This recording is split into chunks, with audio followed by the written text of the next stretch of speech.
Her sartorius is tighter on the left than the right.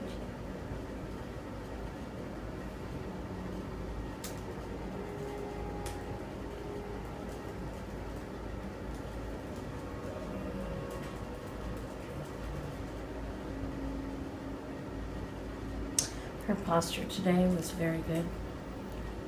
She had a fairly level spine and no pelvic tuck.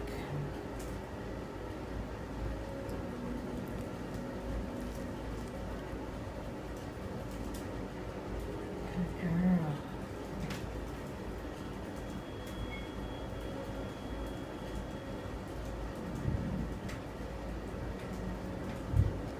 She does have some mild external rotational instability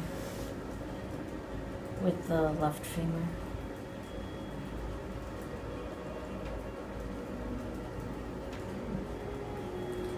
Hold your tail.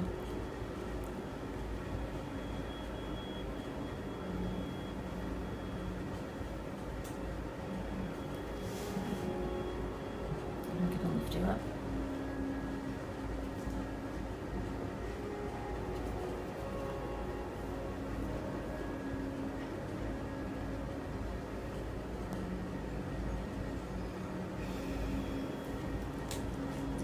So she is asymmetric when I raise her chest above her hips, asymmetric in the rear.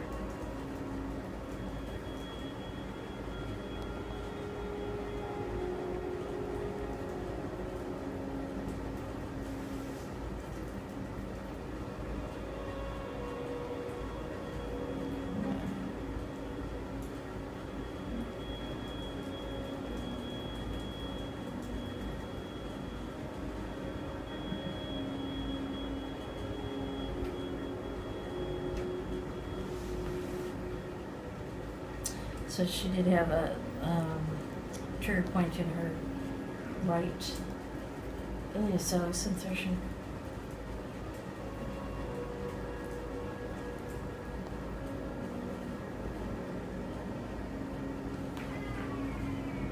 And she has a dorsal right ilium.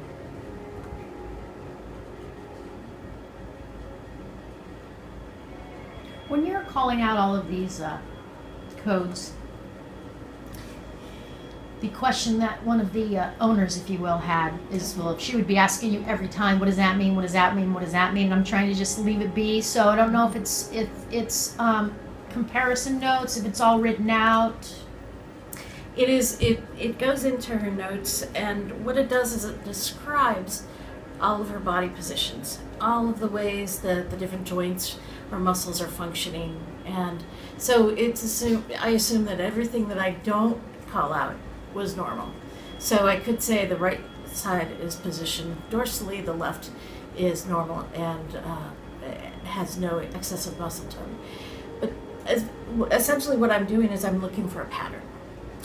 If we're working on, say, for instance, if we're working on the left sacroiliac joint and that's holding, and then the right starts to have problems, what I actually usually think is, okay, the right was having problems, but the left was so dramatically affected that it was hard to identify the right.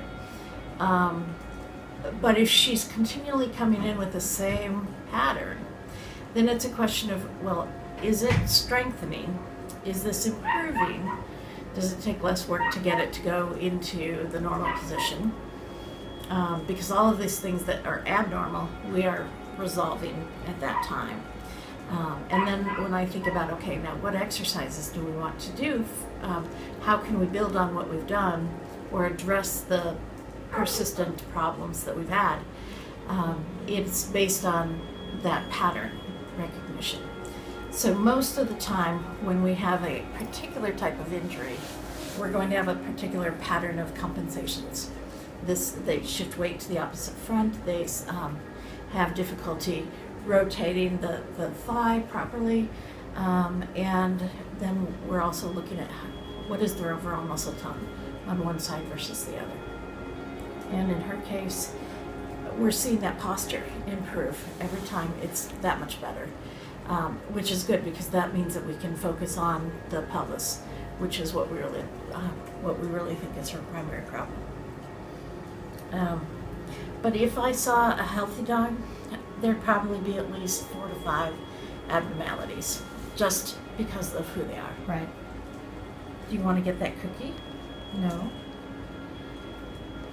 Do you think she's average for a little dog, this muscular, like she's like a little gymnast? Muscular, or is she pretty? Yeah, she's average. She's got, you can feel and count her ribs nicely without them jutting out. I can feel and count the vertebrae over her spine. So she doesn't carry too much fat. Muscle-wise, she seems to have a little bit more muscle concentrated here, but actually this area has smoothed out.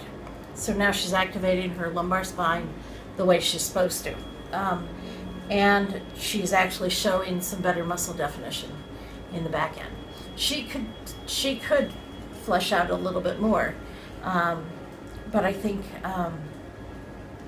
for her breed, this is pretty good because they're not heavily muscled dogs. Because of her pelvis, she likes to hump, Okay. and we let her. Okay. Should we not be letting her because of the tilting thing?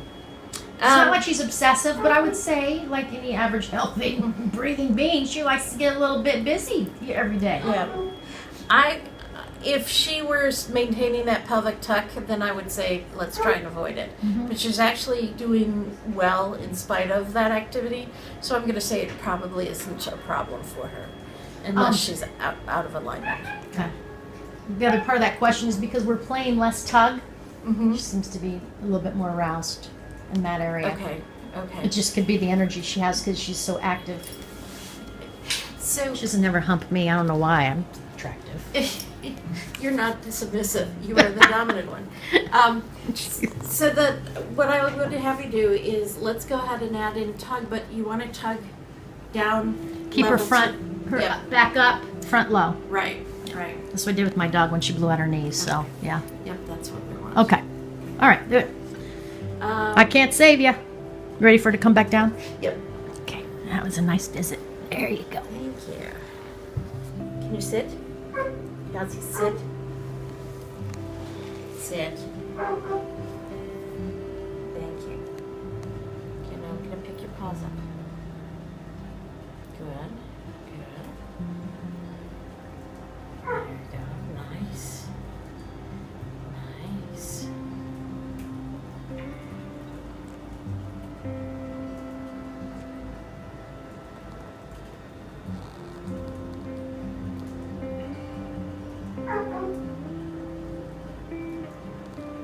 So, I don't know if you can identify this, but her pelvis is slightly rotated to the right. I see that. And so her knees aren't straightening up as I go from one side to the other. But I am going to have you practice this.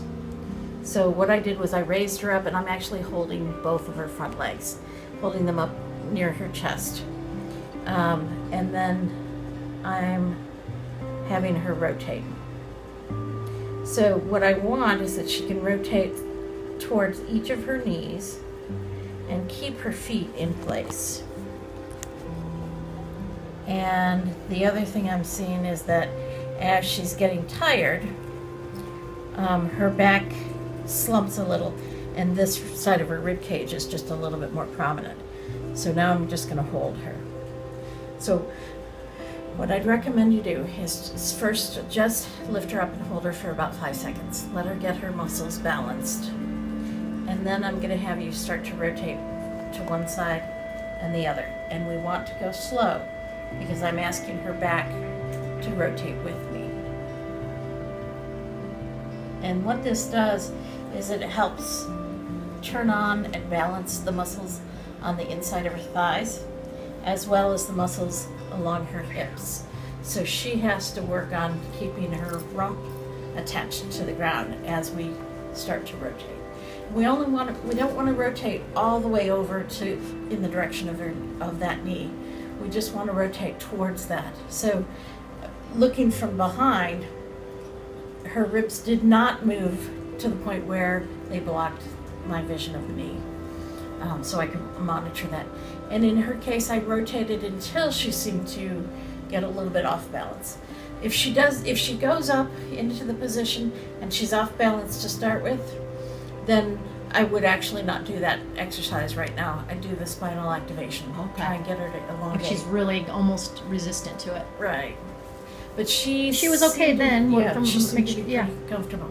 She seems pretty comfortable in that position of all. She normally seems, as long as it's on a flat surface. Yep.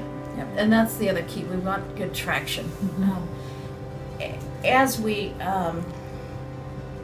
ask her to do more rotation, what we're asking is that her muscles develop the symmetry, the ability to move back and forth without straining too much, without pulling on one side or the other of her pelvis. So she's showing that she can do these things. She just shows that there's still a little bit of asymmetry or weakness. Yeah. And then the other thing I'm going to ask her to do, you have to come back and see Yahzi. And so we're picking up the diagonal legs. Just like before? Yep. Oh, did we have you do I this? just want to get a better shot Okay. of it slower. Yes, I think this is the one that you have to Okay. do both at the same time. Yeah. Yeah. This is not her favorite. Yeah, and I can see she's gotten a little bit iffy about this. Okay, hold that. So what I want you to do is just have her go up into this position and just ask her to stand Instead that of way. pulling them out? Yep. Or, Yeah. okay.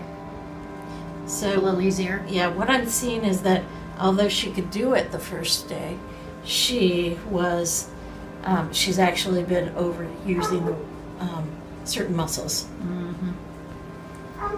She's had a couple of sprints this week, which I haven't let her do. Okay. But not that flippy. But she just starts running as soon as I hit any kind of field. Mm-hmm. So I'm letting her just run, but I'm stopping her again if the shepherd and her start. Okay. Yeah, straight runs I'm okay with. So she rolled twice on the run, but I did it in slow motion to show the shepherd, she's in run mode.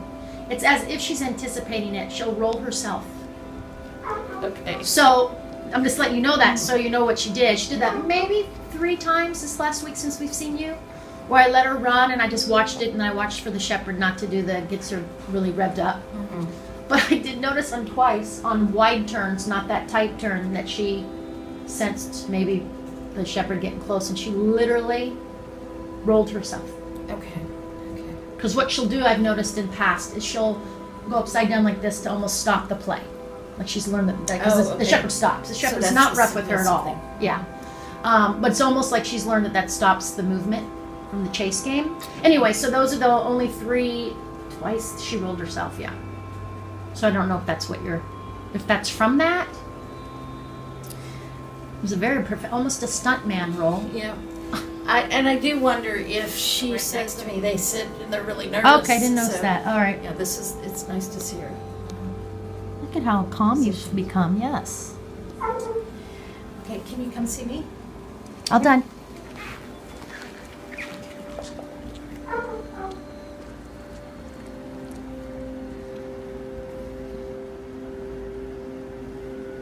The only time I see her do that sit, and she kind of does the whole cat lean sit, like a cat would lean, is when we're on the sand or dirt. Okay. But what you just saw, she doesn't ever do that kind of cockeyed sit on a firm surface. Okay. If that gives you any useful information or not. Mm-hmm.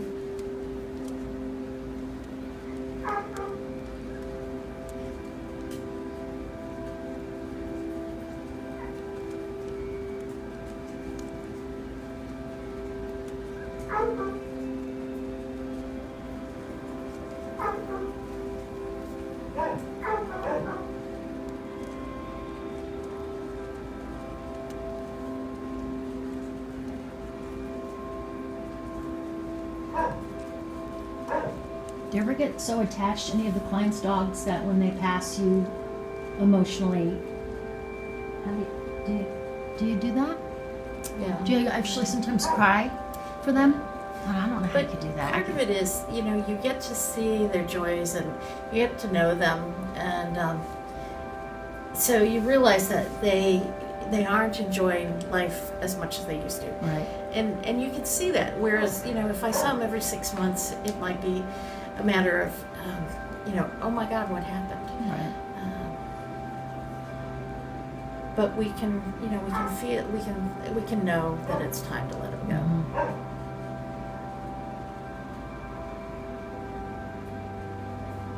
There we go. That's what we needed. So she did have a mild dorsal left ilium. And then what'd you do? Just kind of manipulate it back into position? Right. So the sacrum and the ilium are joined in kind of I think of it like tectonic plates. So there's a certain position. It's not straight up and down. And if we can find that position, then we can often get it to slide back in the direction it's supposed to. And there's a number of different ways that we can mobilize or maneuver it so that it's in that position. But what I was sensing was that her ischium, the end of the bone down here, just didn't have the same movement that we had over here. And now we've got this moving nicely, and we've got these moving nicely. Okay, let me see her tail. Oh, good tail. Good.